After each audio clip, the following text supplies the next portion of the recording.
Are you trying to mirror an on-prem SQL server into Microsoft Fabric and don't know where to start? Or are you stuck with errors that don't make sense? You're in the right place. Welcome to Data Semantics 360. In this video, we'll walk through a live end-to-end demo, including the real-world issues you're likely to run into and how to fix them in a practical, enterprise-friendly way. If you're completely new to mirroring, I recommend watching my previous video where I explain the fundamentals. And with that said, let's dive straight into the demo. All right, here we are in the Microsoft Fabric portal inside our workspace. Let's start by looking at what's required to mirror an on-prem SQL server. I'll click on New Item, type Mirror in the search box, and select Mirrored SQL Server. On the next screen, I'll again choose SQL Server Database. At this point, Fabric asks us for the server name, so let's switch over to the on-prem machine.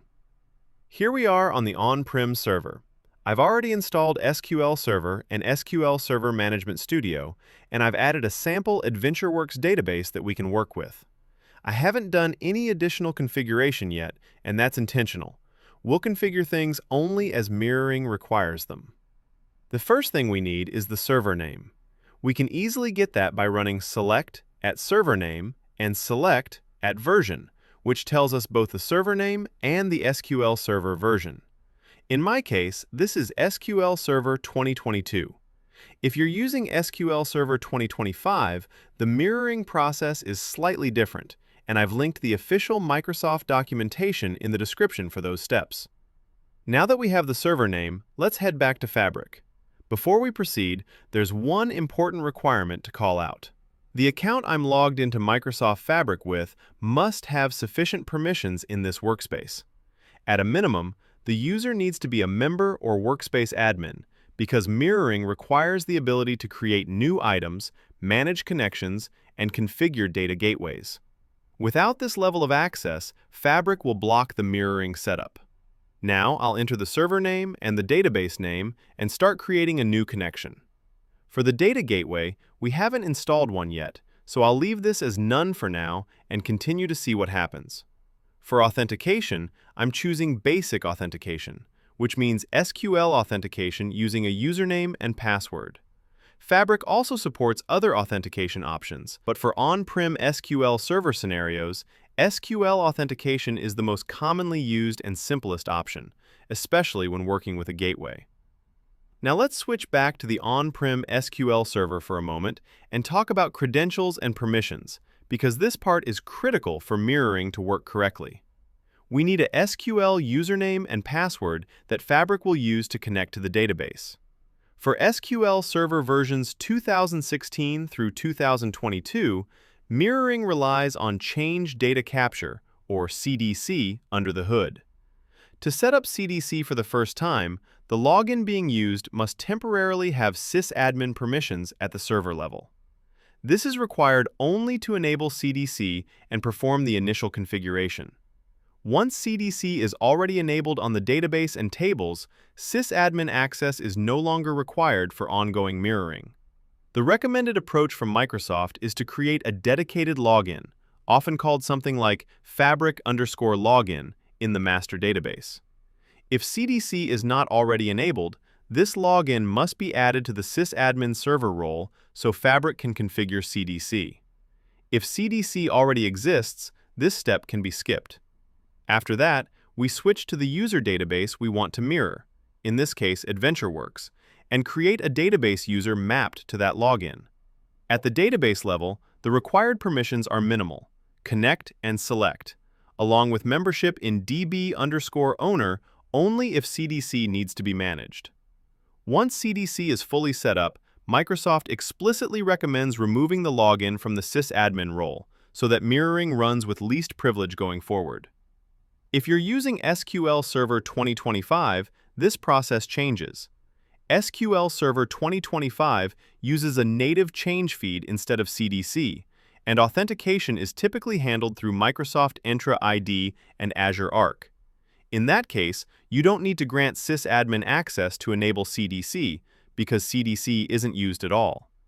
The permissions model is simpler and more secure, and I've linked the official Microsoft documentation for SQL Server 2025 mirroring in the description. Now that we have the username and password, let's go back to Fabric. I'll enter the credentials, set the privacy level to organizational, and click Connect. Let's see what happens.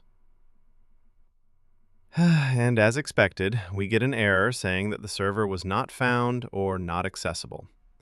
This error is actually important to understand because what it's telling us is that Fabric cannot reach the SQL server over the network. If you look at SQL Server Configuration Manager, you'll notice that TCP/IP is not enabled. By default, SQL Server is configured for local access only and does not listen for inbound network connections. In a real enterprise environment, this is completely normal and actually preferred. Instead of opening TCP ports and exposing SQL Server to the network or the internet, Microsoft expects you to use an on-premises data gateway, which keeps SQL Server private and establishes a secure, outbound-only connection from your network to Microsoft Fabric. That's exactly why a gateway is required here.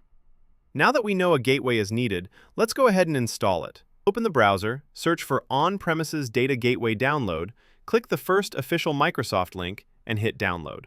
Once the download finishes, I'll run the installer, accept the terms, and proceed with the installation. When the installation completes, it prompts me to sign in so we can configure the gateway. At this point, what we're doing is installing a lightweight service on the on-prem machine that will act as a secure bridge between Fabric and our local SQL server. Here, I'll use the same account that I used to sign into Fabric. This is important because the gateway must be registered under the same tenant.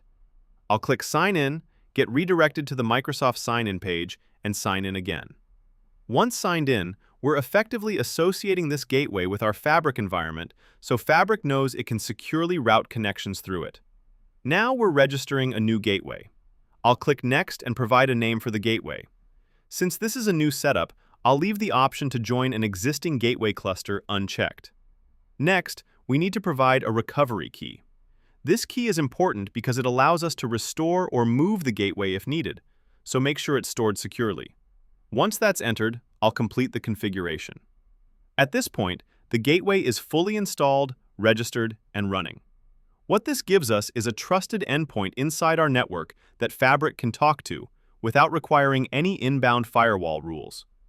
The key thing to remember is that the gateway initiates outbound connections only. There are no inbound firewall rules required. I can see the gateway version here, and now I'll close the setup. Now let's go back to Fabric. Before trying anything else, I want to confirm that the gateway is actually online. I'll click the Settings icon, go to Manage Connections and Gateways, open On-premises Data Gateways, and confirm that the gateway appears and shows as online. Perfect. Now let's try the connection again. Notice that the previous attempt still shows no gateway selected, so we'll start fresh. I'll click SQL Server Database again and begin creating the connection from scratch. I'll enter the server and database details again, and this time I'll create a new connection. I'll give it the same name, but add with gateway at the end. I'll select Fabric DataWorks Gateway as the gateway, choose Basic Authentication, enter the same credentials, set the privacy level to organizational, and click Connect. This time we get a different error. It says it's unable to connect using an encrypted connection. This happens because SQL Server does not have a trusted TLS certificate configured, and Fabric tries to enforce encryption by default. For this demo, we'll uncheck Use Encrypted Connection and try again. In a production environment, you'd normally configure proper certificates instead of disabling encryption. All right, I'll click Connect again. It's loading now, which is a good sign. And there we go. The connection is successful. Now we see the list of tables available for mirroring.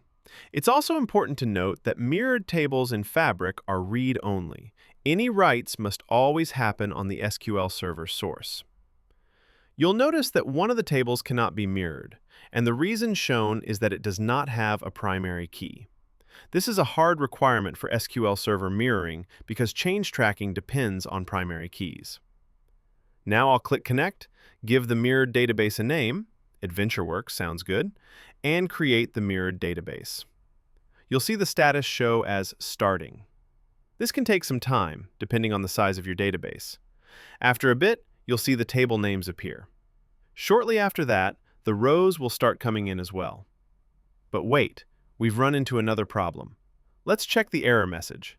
The error says that SQL Server Agent needs to be running. This is another requirement we didn't fulfill. Let's go back to the SQL Server. On the left side in SSMS, you can see SQL Server Agent, and it's currently stopped. I'll right-click it, click Start, Confirm, and now SQL Server Agent is running. The requirement here is that SQL Server Agent must be enabled and set to start automatically. You can also configure this through SQL Server Configuration Manager.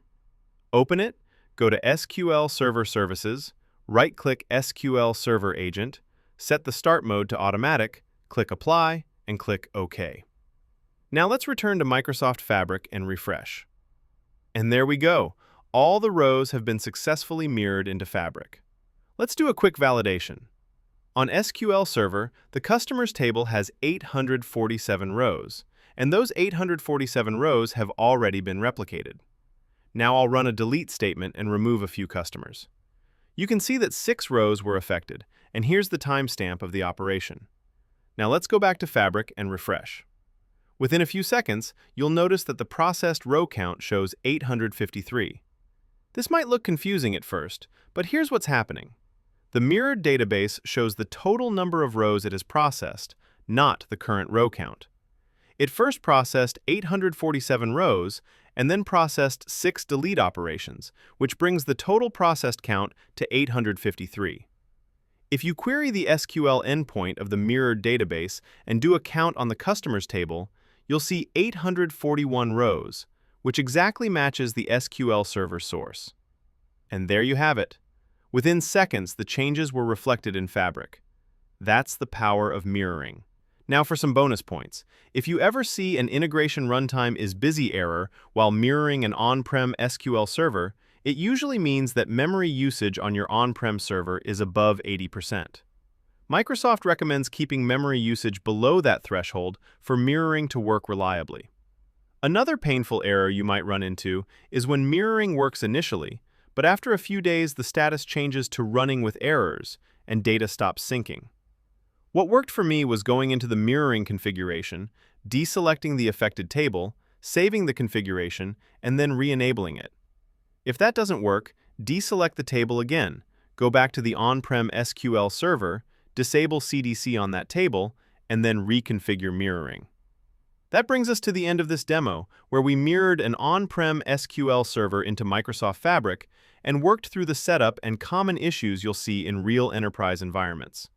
If you found this demo helpful, please consider liking the video and subscribing to Data Semantics 360 for more real-world data engineering and Microsoft Fabric content. Thanks for watching, and I'll see you in the next one.